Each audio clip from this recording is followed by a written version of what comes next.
Selamat bertemu kembali dalam diskusi kita mengenai filsafat ilmu pengetahuan bagian yang ke-13. Ya, kita diskusikan adalah sifat positif matematika dan konvensionalisme.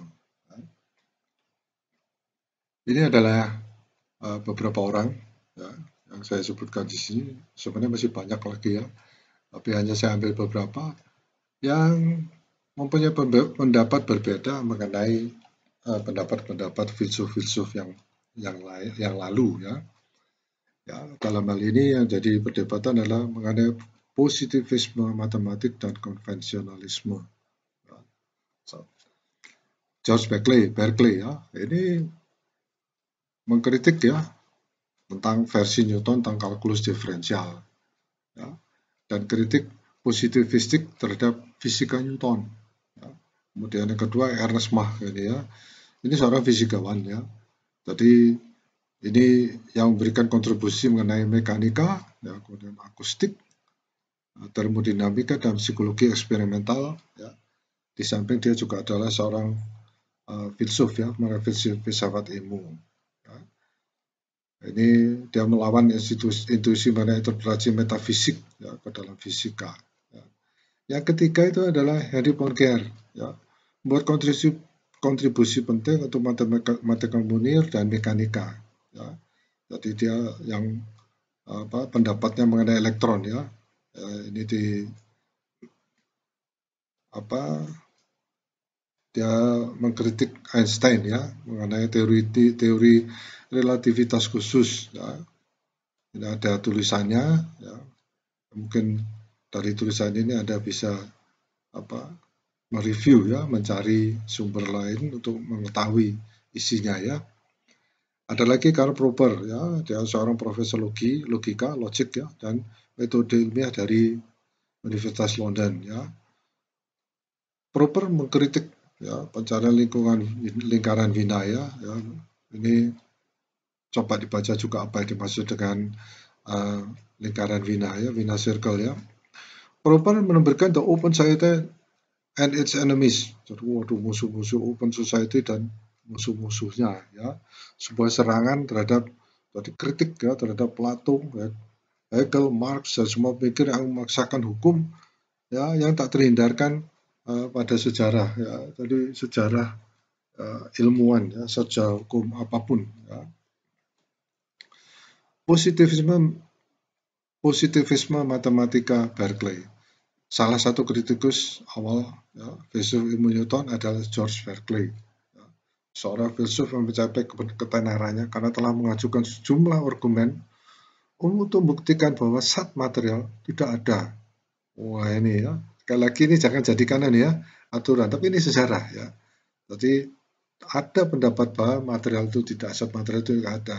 Ya. Ya, dia mengkritik Newton. Ya, Berkeley mengatakan bahwa Newton gagal membuktikan peringatannya sendiri. Ya. Newton telah memperingatkan bahwa memformulasikan korelasi matematis yang melibatkan gaya adalah satu hal dan merupakan hal lain lagi untuk menemukan gaya apa yang ada dalam dirinya. Nah, dari definisi ini yang dikritik ya. Berkeley berpendapat bahwa Newton benar untuk membedakan teori matematis tentang refraksi dan gravitasi dari hipotesis apapun tentang sifat nyata cahaya dan gravitasi. Ya. Berkeley mengkritik Newton yang berbicara tentang gaya seolah-olah gaya adalah sesuatu yang lebih dari sekedar istilah ya, dalam persamaan. Ya. Itu Anda mencari referensi untuk menegas apa maksudnya ya. Berkeley mengatakan bahwa gaya dalam mekanika dianalogikan dengan episiklus dalam astronomi. Ya. Konstruksi matematik berguna untuk menghitung gerakan benda. Tetapi adalah kesalahan untuk menghubungkan konstruksi ini dengan keberadaan nyata di dunia. Ini yang disebut dengan fenomena ya. Dia hanya melihat fenomena ya, kenyataan. Berkeley menyatakan bahwa seluruh isi mekanika itu diberikan dalam satu set persamaan, bersama dengan klaim bahwa benda tidak bergerak sendiri. Ya, Berkeley setuju dengan Newton bahwa tubuh tidak memiliki kekuatan gerakan diri. Namun dia mengingatkan bahwa referensi Newton untuk gaya tarik, gaya kohesif dan kekuatan disolusi cenderung menyesatkan. Ya, baca lagi secara lengkap ya. Ini hanya pernyataan-pernyataan yang saya ambil. Ya, kekuatan ini hanyalah entitas matematika. Berkeley menyatakan bahwa entitas matematika tidak memiliki esensi yang stabil dalam sifat benda, dan mereka bergantung pada gagasan pendefinisi. Nah, ini agak menentang tentang matematika, di mana hal yang sama dapat dijelaskan dengan cara yang berbeda. Berkeley cenderung mengakui tentang ilmu mekanika atau hukum mekanika. Ya, dia berpendapat bahwa hukum-hukum ini tidak lain adalah peringkat penghitungan ya, komputasi untuk deskripsi dan prediksi fenomena. Ya, Berkeley menyatakan bahwa bagi istilah yang muncul dalam hukum maupun ketergantungan fungsional yang diungkapkan oleh hukum tidak perlu merujuk pada apapun yang ada di alam. Ya. Berkeley menyatakan bahwa tidak ada rujukan apapun untuk istilah seperti daya tarik, tindakan, dan dorongan. Ya. Semua orang tahu bahwa tubuh tertentu bergerak dengan cara tertentu dalam kondisi tertentu. Ya. Namun Berkeley mengakui bahwa istilah seperti gaya tarik dan dorongan memiliki gunaan penting dalam mekanika. Ini ditentang ya, tetapi dia merasa ini penting ini ya, karena terlihat. Ya. Jadi ilmunya itu dikatakan terlihat, ya, bukan sesuatu yang sulit dimengerti atau dianggap fiksi. Ya. Berkeley tentang pandangan saya cuma menyatakan saya dengan ilmu perpetaan. Ya. Sama ya, seperti perpetaan ya, diasumsikan seperti itu. Hukum dan ilmu dan teori ilmiah tidak seperti peta ya. Setiap titik pada peta topografi menunjukkan fitur medan, dan kecukupan representasi peta dapat dipastikan dengan cara yang cukup mudah. Tapi tidak demikian halnya dengan setiap istilah teori ilmiah. Harus menunjuk suatu objek, properti, atau hubungan yang dapat diketahui secara independen di alam semesta. Ya. Berkeley berpegang pada tesis metafisik ya, bahwa alam semesta hanya terdiri dari gagasan dan pikiran. Pernyataan rangkuman tentang posisinya adalah bahwa menjadi adalah memahami atau dirasakan. Nah, ini ya, dipahami, ya, bisa terlihat ya, dan bisa dirasakan. Pada pandangan ini, pikiran adalah satu-satunya penyebab. Kekuatan tidak bisa efektif secara kasual ya, atau karena ada sebabnya. Selain itu, Berkeley mendesak tidak ada perbedaan yang dapat dipaksa antara kualitas utama, ya, yang merupakan sifat objektif tubuh, dan kualitas sekunder yang hanya ada dalam pengalaman perspektual subjek. Ya. Galileo, Descartes, dan Newton telah menerima perbedaan antara kualitas primer dan sekunder. Ya, mereka mengakui ya, dan telah menyarankan bahwa eksistensi, posisi, dan gerakan adalah kualitas utama. Berkeley tetap menolak bahwa ada kualitas utama tubuh.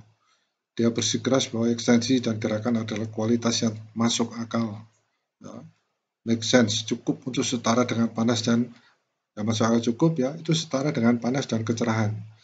Ya. Setiap pengetahuan yang ada tentang eksistensi dan gerak tubuh diberikan pada kita dalam pengalaman persepsi kita. Ya, ini saya berikan garis merah ini sebenarnya ada pendapat ya, tetapi ini pendapat tambahan yang mungkin Anda bisa mencari referensinya untuk tambahan mengetahui apa pendapat Berkeley ya. Tidak ada arti yang berbicara seperti yang telah dilakukan Newton tentang gerakan di ruang absolut. Nah, ini judulnya ya, kalau Anda ingin melihat pendapatnya lebih dalam. Ini pun begitu ya, mengenai bucket eksperimen ya. Dikatakan bahwa air di dalam bucket, di dalam ember itu tidak bisa berputar sendiri. Ya, itu karena terpengaruh oleh gerakan bumi yang berputar. Ya, coba Anda cari saya kira banyak di Wikipedia ya untuk melihat secara khusus mengenai pendapat ini. Reformulasi mekanik oleh Mach. Ya. Pada bagian akhir abad ke-19, Ernst Mach mengkritik filsafat ilmu Newton yang sangat mirip dengan kritik yang diberikan oleh Berkeley. Ya, Mach berbagi pandangan dengan Berkeley tentang hukum dan teori ilmiah. Dia menyatakan bahwa itu adalah objek ilmu untuk menggantikan atau menyimpan pengalaman dengan reproduksi dan antisipasi fakta dalam pemikiran. Menurut Mach, hukum dan teori ilmiah adalah ringkasan fakta yang implisit. Ya sudah seperti itu. Ya. Hukum dan teori memungkinkan manusia untuk menggambarkan dan mengantisipasi fenomena. Contoh yang baik adalah hukum pembiasan Snell. Ya, kita banyak tahu ya tentang fisika ini ya, pembiasan. Ya. Mach mengamati bahwa di alam ada berbagai contoh refraksi, dan hukum refraksi adalah aturan yang lengkap untuk rekonstruksi fakta-fakta ini. Jadi ini sudah nyata, tidak perlu diperdebatkan. Ya. Itu pendapat Mach ya. Mach menyarankan prinsip ekonomi sebagai prinsip regulatif untuk perusahaan ilmiah. Jadi ini badan-badan penelitian ya. Jadi dikatakan bahwa ilmu itu sendiri dapat dianggap sebagai masalah minimal, ya, tidak perlu dipersoalkan ya. Yang terdiri dari penyajian fakta selengkap mungkin dengan pengeluaran pikiran seminimal mungkin. Ya. Tidak usah berpikir yang terlalu rumit, ya. Doing stupid things, ya. Masih ingat ya istilahnya di itu ya, sampai dikatakan I don't want to do stupid things gitu ya. Ilmuwan harus berusaha merumuskan hubungan yang merangkum sejumlah besar fakta. Fakta sudah ada, ya. Ini yang mungkin kita kenal dengan literature review ya. Mach menekankan bahwa cara yang sangat efektif mencapai ekonomi representasi adalah perumusan teori komprehensif di mana hukum empiris disimpulkan dari beberapa prinsip umum. Ya, sudah ada hukumnya, tidak usah dibuktikan. Ya. Mach sependapat dengan Berkeley bahwa konsep dari hubungan ilmu pengetahuan tidak sesuai dengan apa yang ada di alam. Dia mengakui bahwa teori tentang atom mungkin berguna untuk deskripsi fenomena tertentu, tetapi ini tidak memberikan bukti keberadaan atom di alam. Wah ini jangan terpengaruh ya. Jadi Anda harus buktikan ya, pendapatnya Mach itu mungkin kurang tepat. Mach menyatakan bahwa dalam penelitian alam kita hanya harus berusaha dengan pengetahuan tentang hubungan penampakan fisik satu sama lain ya, yang terlihat. Apa yang kita wakili di balik penampilan hanya ada dalam pemahaman kita. Dalam pemahaman kita, dan bagi kita hanya memiliki nilai memoria teknika atau formula yang bentuknya tidak relevan dan sangat mudah berubah dengan sudut pandang budaya. Ya. Ini masing-masing individu mempunyai pendapatnya sendiri. Ya. Mach berusaha merumuskan kembali mekanika Newton dari sudut pandang fenomenalis. Ya, fenomena jelas seperti itu, kenapa kok diributkan ya. Dia berharap untuk menunjukkan melalui reformulasi ini bahwa mekanika dapat dilepaskan dari spekulasi metafisik tentang gerakan dalam ruang dan waktu. Reformulasi mengambil bentuk subdivisi ya, dari proposisi fundamental mekanika menjadi dua kelas, yaitu generalisasi empiris dan definisi a priori. Ya, ini penganut empiris ya. Kalau A dan B jadikan satu, maka kesimpulan adalah C misalnya ya.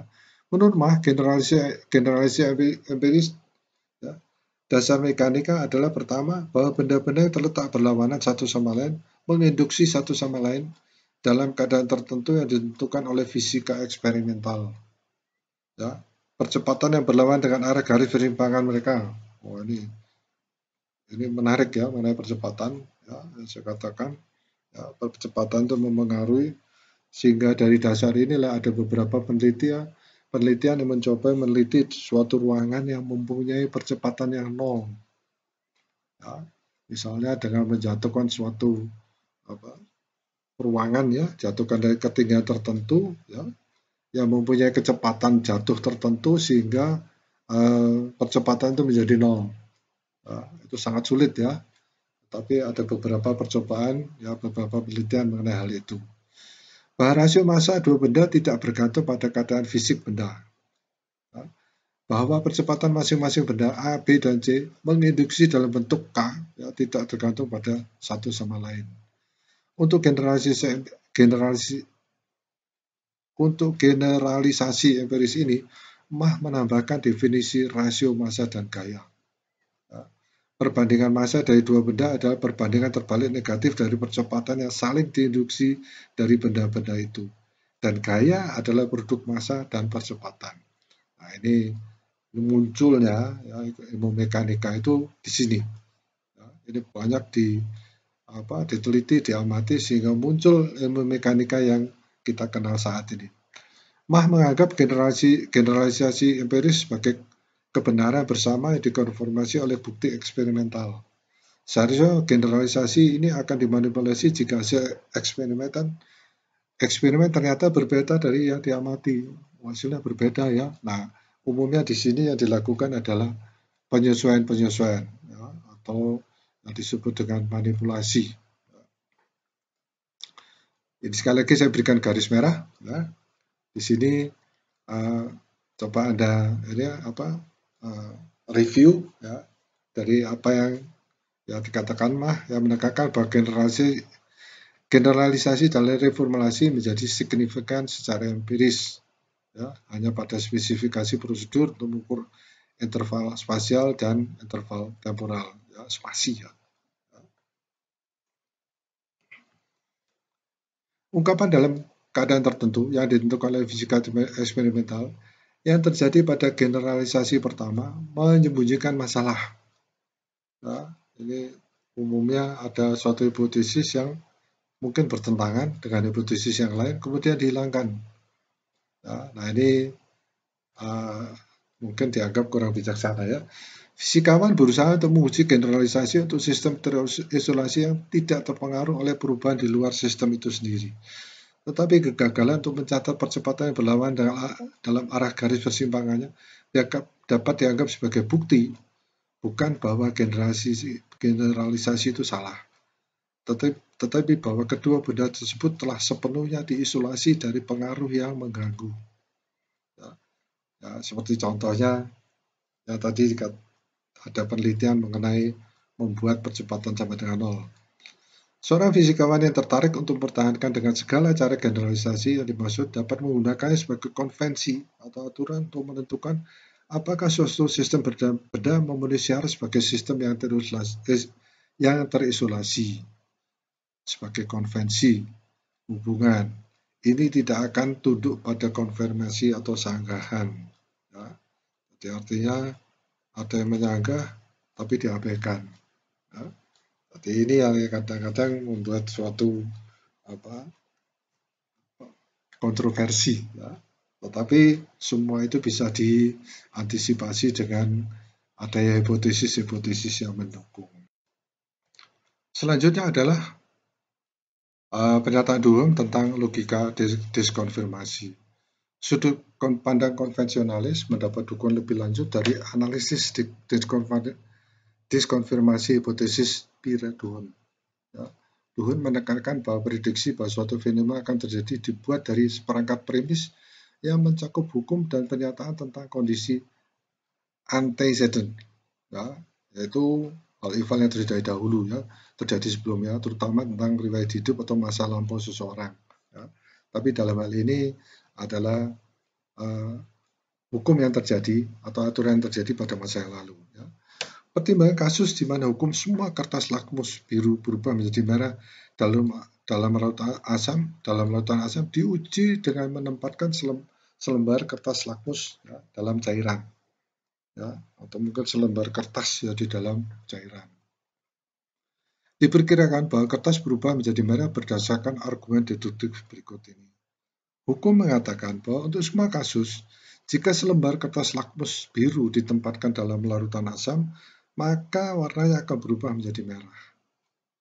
Ya, aktivitas kita ya, yang kita lakukan adalah sepotong kertas lakmus biru dimasukkan dalam larutan asam. Ini kegiatan kita ya. Kesimpulannya, selembar kertas berubah menjadi merah. Ya, itu kira-kira dasar dari argumen deduktifnya istilahnya ya. Argumen ini valid jika premisnya benar, maka kesimpulannya juga harus benar. Akibatnya jika kesimpulannya salah, satu atau lebih premis itu harus salah, ya, pasti salah gitu ya. Tapi jika kertas tidak berubah menjadi merah, yang dimanipulasi adalah konjungsi atau penghubungnya H dan A, dan bukan H itu sendiri. Ya. Banyak yang terus menegaskan dengan mengklaim bahwa tidak ada pewarna lakmus biru ya, atau kertas biasa, atau bahwa kertas yang ditempatkan dalam larutan asam. Ya. Jadi kalau kesimpulan salah itu mungkin bukan lakmus, ya. Ataupun kalau di kesimpulannya tidak berubah, ya kertasnya belum dimasukkan dalam asam. Ya. Tentu saja mungkin ada cara independen yang tersedia untuk memastikan kebenaran pernyataan tentang kondisi antiseden ini ya, itu yang hasil dari pengalaman yang lalu. Tetapi pengamatan bahwa kesimpulan tidak demikian, tidak dengan sendiri memanipulasi H. Ya, jadi artinya hanya diubah gitu ya. Mungkin kertas lakmusnya kurang tepat dan sebagainya. Duhem tertarik terutama pada kasus yang lebih rumit di mana sejumlah hipotesis terlibat dalam prediksi bahwa suatu fenomena terjadi. Ditekankan bahwa jika kondisi anteseden dinyatakan dengan benar, untuk kasus seperti ini, kegagalan untuk mengamati fenomena yang diprediksi hanya memanipulasi konsumsi hipotesis ya, untuk mengembalikan kesepakatan dengan pengamatan. Ilmuwan bebas mengubah salah satu hipotesis yang terjadi di premis. Nah, misalnya dicek dulu apakah benar ini kertas lakmus, ya, kemudian apakah benar ini adalah larutan yang dimaksudkan. Ya. Ia dapat memutuskan misalnya untuk mempertahankan satu hipotesis tertentu apa adanya dan mengganti atau memodifikasi hipotesis yang lain. Ya, mengadopsi strategi semacam ini berarti mengaitkan dengan satu hipotesis tertentu itu status konvensi di mana pertanyaan tentang kebenaran tidak muncul. Saya kira demikian.